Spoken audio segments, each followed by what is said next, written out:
مونږ چرته سفر کوو او هغه سفر زمونږ په خیر او عافیت سره وشي، وي شخصي گاډي وي چې هغه مونږ ته خراب نشي، مشکلات پکې را نشي، اکسیډنټ نه الله رب العزت محفوظ او ساتلی شو، سفر سر ته ورسي واپس خپل کور ته راورسي. السلام علیکم ورحمت الله وبرکاته. ملګرو دوستانو، د نور کله په شانته کې تاسو په خدمت کې یو بل عمل پیش کوو.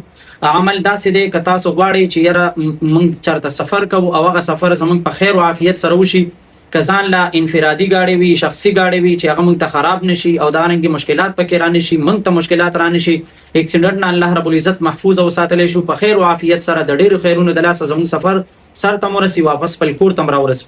نو دارنګه چې کله تاسو سفر شروع کوئ د هغې نه مخکې تاسو یو عمل وکړئ، انشاءالله داسې هیڅ قسمه مشکله به نه راځي، ګاډي به درته الله رب العزت نه خرابوي، بل قسمه داسې مشکله اکسیډنټ شو دارنګه تکلیف راوستلو شو دا به نه راځي. عمل داسې دی چې تاسو به 3 مرتبه درود ابراهیمي ووایئ، بیا به 2 مرتبه ان اعطیناک الکوثر سورت وای، بیا به 3 مرتبه درود شریف وای او دا غینه پس په خپل سفر جاری وساتئ او د سفر چې کوم دعا دا غبم وای، ان شاء الله الله رب العزت په تاسو چې کوم مراد او مقصد دی د سفر نه هغه هم الله رب العزت نصیب کی. جزاک الله. السلام علیکم ورحمت الله.